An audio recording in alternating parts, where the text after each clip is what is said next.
At the end of June, I came home from work and she told me she wanted a divorce. And when she told me she wanted a divorce and I started digging, she's been talking to somebody else the whole time and I didn't know it. I thought she had stopped talking to him. And from there, I had a hard couple days and I started to get my head around it. And we had mutually talked and came up to an agreement that nobody at the house, nobody around the kids or anything like that, to try and be respectful to each other. And 2 days later is when she had her boyfriend at my house all day while I was at work and taunting me, saying that, basically telling me that I have no, it doesn't matter how I feel about it, she's going to do what she wants to. And when I went to the daycare to pick up the kids, I found out that she had him there too, which violated two things that we had just agreed on a couple days earlier.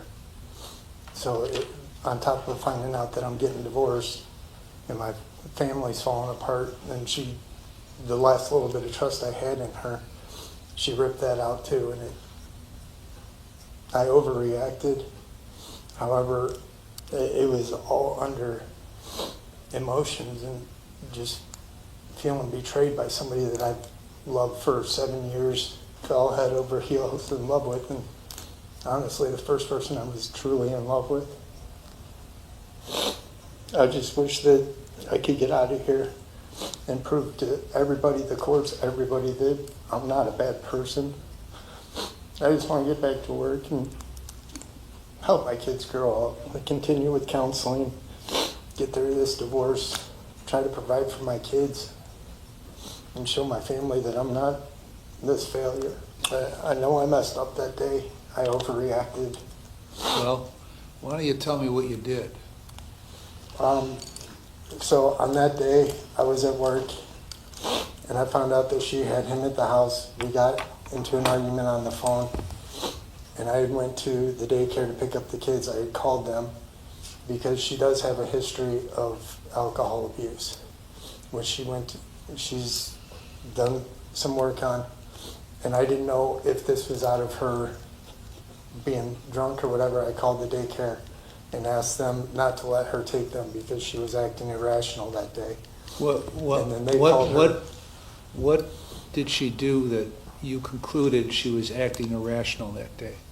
Because before all this, 2 days prior, we just agreed, and she agreed that we wouldn't have anybody at the house, and okay. She was basically making a mockery out of me on the phone. You perceive.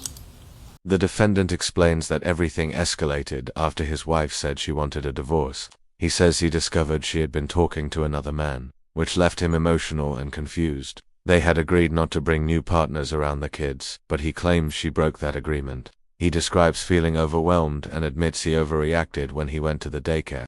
Correct. And okay, so go ahead from there. So from there, I proceeded to go to the daycare, not expecting her to be there. When I got there, why did you call the daycare to tell them not to let her pick the kids up if you didn't didn't expect her to be there? Why would you call them then? I was trying to get there before her, and I didn't know what kind of state she was in. Okay. Because she had him with her. Okay. And I didn't want my kids around him. And so when I pulled in, I parked behind her vehicle to make sure that she couldn't leave, and I did not know he was there at that point. Well, your fear was that she was going to show up with him. Well, my fear was that she was going to take the kids. She had him with her at one point, so I didn't know that he was still with her. I wanted to take the kids. Hold on. You didn't want her to pick up the kids, but you didn't expect her to be there. You saw him with her that day, but you didn't expect him to be with her. So you blocked the car in. Why? I blocked the car in so that I could take the boys with me, because I didn't know what was going on with her. So that car was parked head in, blocked, and you came in behind it and parked? Yes, and then he exited the vehicle before I could get out of the truck and started threatening me. Threatening you how? started balling up his fist and like shrugging and started moving towards me like he wanted to get into a fight. While you were still in your car? As I was opening the door to get out. Okay. And how close did he get to you?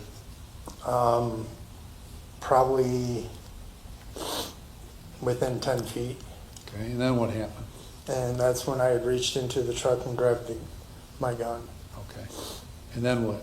And I pointed it at him to try to get him to move back. And what did he do? He essentially did move back and turned away from me, which is when I put the gun back in the truck, locked it, and proceeded inside to go get, Okay, try to so get my kids. so I'm looking at Kayla Workman's statement. So she observed an argument that you had with Jesse. She noted that Jesse did not touch or approach Robert during the argument. She did not know who either man was until she was told after. She only identified them as the first man who pulled up in the black truck and the man in the red shirt that was already in the lot standing next to her car. She witnessed the man who got out of the black truck yell at the man in the red shirt. The man who got out of the truck stopped yelling, walked to his truck, went inside, and came back out holding a handgun. Then he then walked towards the man in the red shirt and pointed the gun at the man in the red shirt, and she heard him say, and this is the quote, "I'm going to fucking kill you." So are you telling me that never happened? I never said that I was going to kill him. Okay, what about the rest of it? And I turned out of my truck. I never advanced towards him. She was walking out the back door of Maxim's to go to her car. She saw a black Ford F-150 pull up into the daycare center lot. She observed a male get out of the truck and began yelling at a man in a red shirt who was already in the lot standing next to a car. She noted that the two never touched one another. During a brief pause in the yelling, she observed the man who got out of the black truck return to his vehicle and moments later come back out pointing a black handgun at a male in the red shirt. So that happened? I pointed a gun at him. Why would you point a gun at somebody who doesn't have Because I felt a threatened. weapon threatening you? Because he is bigger than me and I felt threatened. I just worked 10 hours out in the sun. I was beat. All right. So what happened when you went into the daycare center? Witnesses from the daycare describe the chaos that unfolded. One staff member says children were crying, teachers feared for their safety, and several parents even considered withdrawing their kids. She recalls the defendant entering aggressively, yelling, and creating an environment so terrifying she believed he might shoot someone. Yes. Okay. Now, was that irrational or was that rational? So that implies that you think she set you up somehow. Is that right? Yes. Okay. How did she set you up? She did all this to mentally abuse me. Okay. She's been doing this stuff to mentally abuse me for the past few months. She made me feel like we were actually going to be a great family. And Okay. then So what happened after she gave you the ha-ha look, I got you? I had turned and pinned her up against the wall How did you do that? with my hands against her. I pinned her shoulders against the wall. You pinned her shoulders against the wall. Why do people in the daycare say something that isn't even close to that? Why do they say that you came in, grabbed her around the neck, and picked her up off the ground holding her against the wall? Sir, I do not remember ever picking her up. Okay, well, why are these people part of the plot to get you also? I don't know why they're saying it. I don't know if it looked that way. I do not remember ever picking her up off the ground. What else do you want to tell me about this? I truly am sorry for everything. Where were your kids when all this was going on inside the daycare? They were inside the daycare. I did not know they were coming down the hallway behind them. Okay. How many other kids were in the daycare? I don't know. Okay. All right, what else you want to tell me? I'm extremely apologetic. I know everybody wishes they could take back their actions. Up until this point, I've been able to control my anger for the most part. Obviously a vehicle is going to get me upset, but I'm I'm not this monster that everybody's portraying. What do you mean a vehicle's gonna get you upset? Like trying to work on a vehicle or something, bolt not working or hit my fingers or something. Typical. But aside from that, I try to help people as much as I can. I try to be a good person. Okay, Your Honor, Yeah. his mother would like to address the court on his Okay. behalf. tell me your name and tell me whatever it is you want me to know. My name's Billy Deanne. I'm Robert's mother. Robert's the fifth of 6 boys. He's never been in trouble before. And I have been asked to come into their marriage because every time they had an argument, Josie would call me to come over to their house to calm things down. And at one point, she called me on one argument, and I went over there. And while I was there, I come in, I asked, what's going on? Bob wasn't there at the time. I called him Bob. Bob was not there, and she said he left in his truck. Well, he seen me coming down the road, so he turned around and come back. And at that point, he said, I wanted to just get away from it. I didn't want to argue. At that point, she comes out of the garage with a steak knife. And right in front of me, she stabs his tire all the way through with a flimsy steak knife.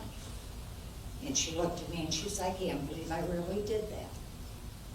He did try to de-escalate things. He tried to walk away, and that wasn't good enough. I know I'm a mother. I do not condone anything that happened that day. Nothing. I am a mother. When my boys do wrong, they do wrong. My husband and I brought them up to be honest, caring people.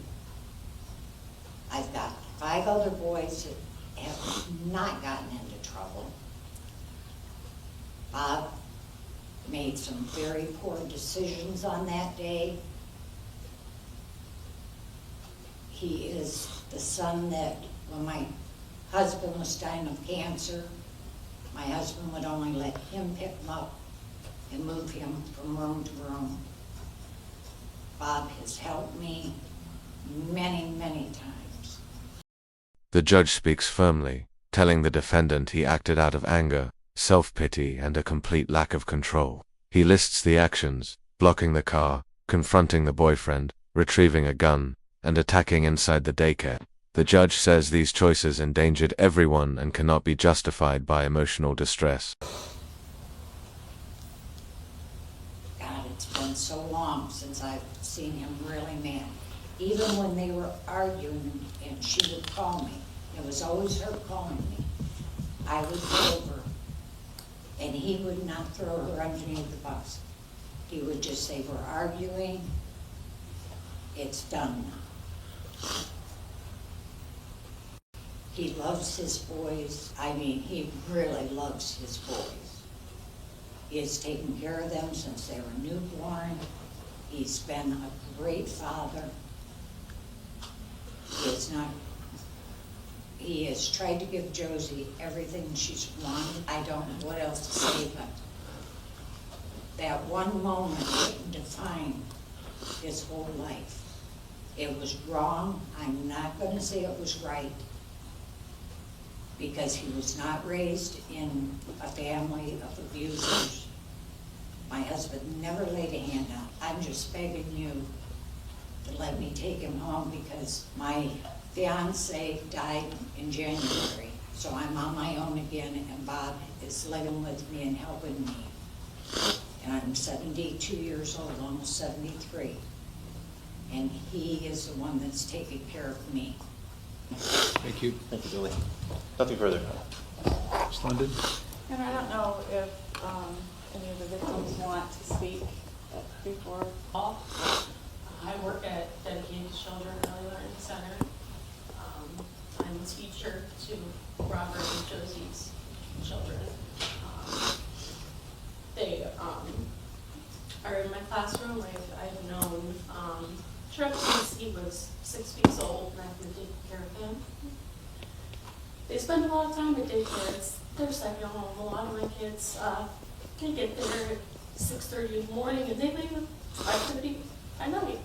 So sometimes I spend 55 hours a week with some of these kids, and especially Reese and Trippy. They often get picked up as late as possible when they would get picked up. And they struggle a lot.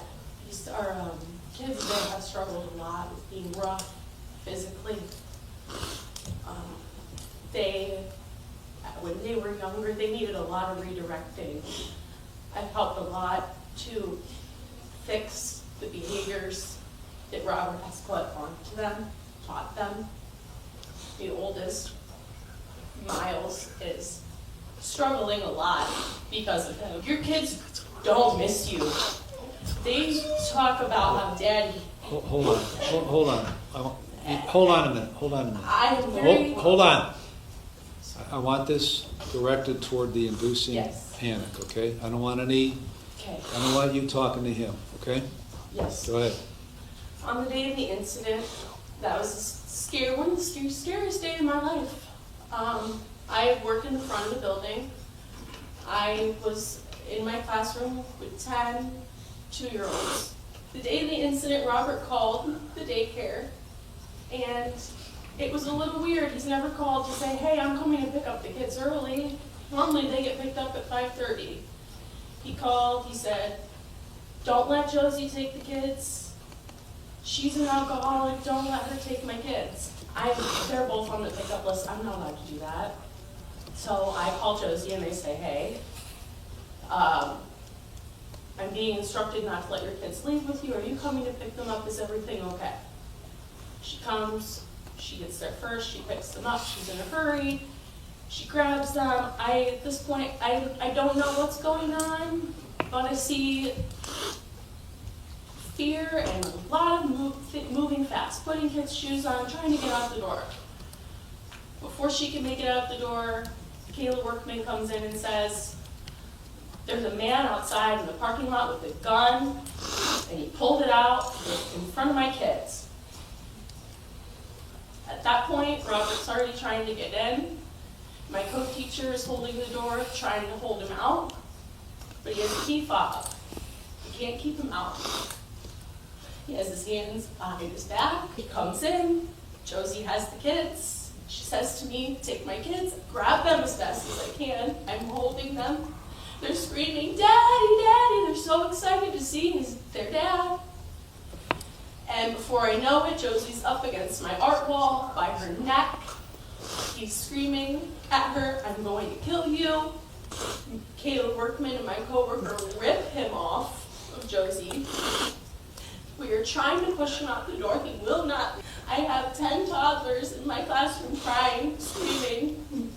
I pick up a chair and I just run at him to try to push him out of the door. And he's standing there with his hands behind his back. And I don't know, am I going to get shot right now, or is he going to turn around and is he going to walk away? I don't know what his plan was that day and why he wanted to be there to get those kids first. But to call, to try to take the kids, to bring a gun, I don't know what he was going to do that day. But if he was irrational, he would have done anything to hurt her and hurt those kids. When he was out on bond, I couldn't sleep at night. I drove to her house to make sure she was okay. I couldn't answer the door at work. We were all scared. We had families threatening to pull their kids out of the daycare because they were afraid. We had to take down family photos in the classroom of him because his kids wouldn't stop pointing at them and pointing at the corner and saying, Daddy did it, Daddy hurt Mommy. I've been babysitting them to help so that Josie can work. And it has been really hard to see the damage that has been done emotionally to the kids, to their home, to their safety, to their mind. I wish that this was being taken more seriously, and I feel that it's not because the daycare has not pressed charges, but it's a really big deal to bring a gun to a daycare. And it's a really big deal to choke somebody in front of children like that. Or to choke somebody at all, let alone in front of children. And I want to do whatever I can to make sure that he can never, ever come near that daycare again. Thank you, Your Honor. One of the, I guess, a couple of things that I would like to say, excuse me, sorry, but I don't know that I can say it better than any of them already have. I know that you've received victim impact statements as well. One of the things, I guess, that first that I would indicate is that Josie's been sober for 5 years. So this whole, like, I think she's using, it was more of a ploy because he was mad because she was seeing somebody else. And I'll just say, this is not a situation where he makes it sound like as if this was just one-sided and she was cheating on him and she did everything wrong. And that's not how things went. And he knows that, and I'm not going to go into more details, but he knows that that's not accurate. Here, we have a situation where he's enraged because she has a boyfriend. He makes threats. He calls 2 days prior, threatens to kill them. That's it. He's threatening that he's going to kill both of them. He's going to burn the house down. And one of the things that the defendant knows is that the kids are the most important things in the victim's life. And so his choice to go to the daycare and cause problems and take the kids, that wasn't a matter of he was afraid that she was drinking that day. It was, this is his way of getting back at her and his way of saying, ha ha, look, I got you. So if it's anyone who's doing that, that would be the defendant in this matter. He was just angry. And the fact that he came in, boxed the car in, and got out with a gun at a daycare is very serious. That in and of itself is very serious. The fact that he then approached Jesse with the gun and pointed the gun at his head, one of the witnesses and Jesse both say that they heard a click. And that was scary enough to them. And then, yes, he went and put the gun back in the car, but the people inside didn't know that. And then when he came in and took Josie and grabbed her by the neck and held her off the ground in front of the kids, you could see what kind of an impression that made on the daycare, but not only just the daycare, but on Josie and on his kids. That's something that I believe makes this much more serious than what we would normally see. When you talk about the fact that he then went home afterwards and did some things with his gun, he knew that the police were called, so he hightailed his butt home to do something so that they wouldn't necessarily think that there was as big of an issue with the guns that he had. In his pre-sentence report regarding the prior offense, he talks about being upset about something that was on her phone. That what he's talking about happened months and months and months prior to that. And he was trying to take her phone, and he says he ended up with a domestic violence charge. Ended up with it. It's kind of like somebody saying that they caught a charge. No, well, there was an incident that happened, and that's why at that point in time, Josie was trying to be kind about it and have them go to counseling, and that didn't happen. So here, this is a situation where he targeted the kids. He's saying that he's going to burn down the house. He's going to kill Josie. He's going to kill Jesse. And what mom wouldn't rush as fast as she possibly could to the daycare to get her kids when those are things that are being said and knowing what the history's been? In terms of looking at some of the other things that the defendant said in the pre-sentence report, he says he just recently started seeing a counselor. That wasn't really necessarily of his own accord. That was to avoid having an additional domestic violence charge. He says that he found out that his wife was seeing somebody else. The two of them had an agreement for a period of time. to see other people. So this is not like it was a big surprise. Yes, of course he was upset about what was happening, but to snap and do this the way that he did, and the fact that he says that he doesn't remember picking her up off the ground, that kind of rage is something that should send up red flags to the rest of the community, because if you have somebody who's so enraged that he could do something like that, not even necessarily remember that it happened, that's somebody that you need to have away from the general public. As I indicated in Chambers, the state is recommending that he serve a term in prison, and the reason for that, even based on the fact that he doesn't necessarily have that great of a history, is this is a very serious offense, and it affected a significant number of people. And as a result of that, putting him in prison is the most appropriate way to make sure that something like this doesn't happen again. He does have 93 days of credit for time served. So I would ask that you impose a prison term. Thank you. What is this charge from Parma Municipal Court back in '01? What's that all about?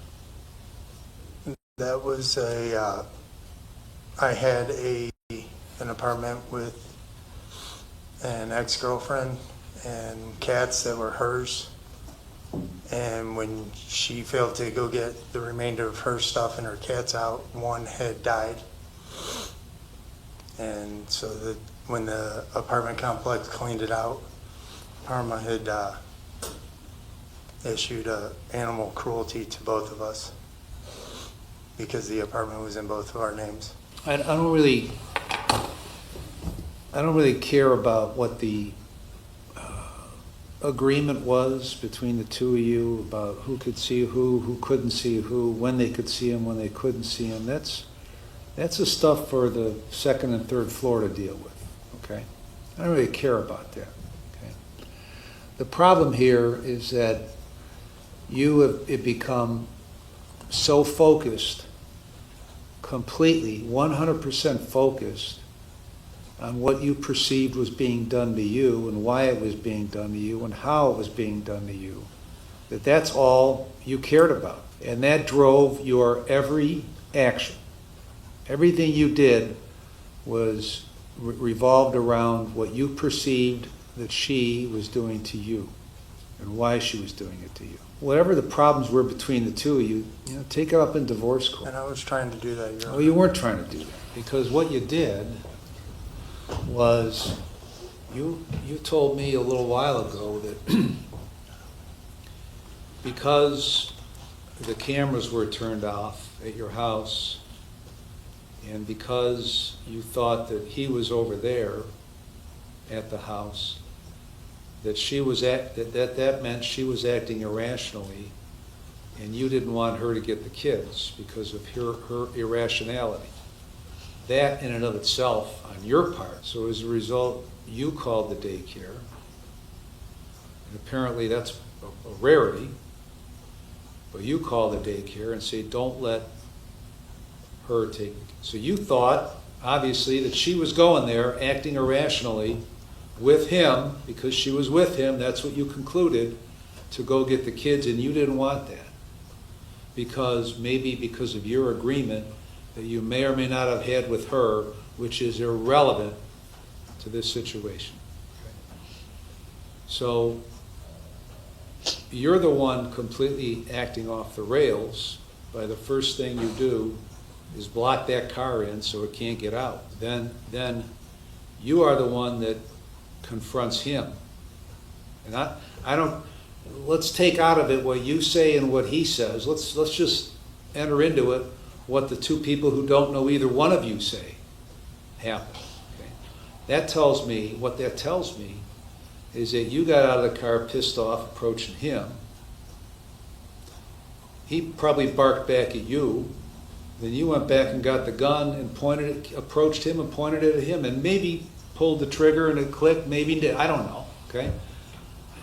Before you even get to that point, it's bad enough that you go in your car and get a gun, come back out and point it at him. That's dangerous. You don't seem to think that's dangerous because you thought you were defending yourself against him. Well, the people who know nobody say the opposite. So you're dangerous. You've become dangerous because you've been engulfed in your self-pity, and it's making you act erratic. So you put the gun back in the car. You still got that car blocked in. You go in, and the first thing you do is focus on her. You weren't there to get the kids. You were there to get her. Backing up a little bit, you did say you were going to fucking kill him. You did say that. Whether you want to admit it or not, you said it. And then you got in, you went right for her. You didn't go right for your kids. You didn't go up to the daycare personnel and say, "Can I have my kids, please? I want to take them." You barged in there like a madman, went after her, grabbed her around the neck and picked her up off the floor, holding her against the wall, only being stopped by two of these women that worked there that dragged you off her. And the other one who picked up a chair to make sure you got the hell out of there, and they had to force you out the door. And you sit here and you pretend like you can't recall that all you did was push her on the shoulders up against the wall. So you can't, you're not being honest with me. Maybe you're not being honest with yourself. I don't know. But as a result of your actions, both outside and inside, you scared the living hell out of everybody that was there. Most notably, your kids. And every other kid that was there. And everybody else who worked there. And Josie. You scared the hell out of everybody. And you're dangerous. Because, you may only have this animal cruelty thing and this domestic violence that eventually was dismissed. Okay? But you've spent the better part now of many months engulfed in your own mind, in your own self-pity, that the only woman you ever loved, as you say, has decided that she doesn't want to be with you anymore. And that's driving your every move. Every single thing you do has been driven by that. And your refusal to accept that. And that fuels your actions that led to July 10th. Which were, if you don't seem to, I don't know that you realize or want to admit how dangerous that situation was. But here we are. I've reviewed the pre-sentence report, the evaluation. I've reviewed the victim impact statements. I've listened to those that have spoken here today. I've listened to Mr. Vian. I've listened to counsel. I have considered all the provisions in 2911, 2912, and 2913. And based on the contents of all these documents, and based on your actions, I have determined that you are not amenable to community control. I'm going to sentence you on count 1 to 17 months in prison, count 2, 17 months in prison, and count 5, 180 days in jail. Those sentences will be concurrent to one another, and you will get credit for 93 days that you've already served. When you get out, you may be on post-release control for up to 2 years under the parole authority.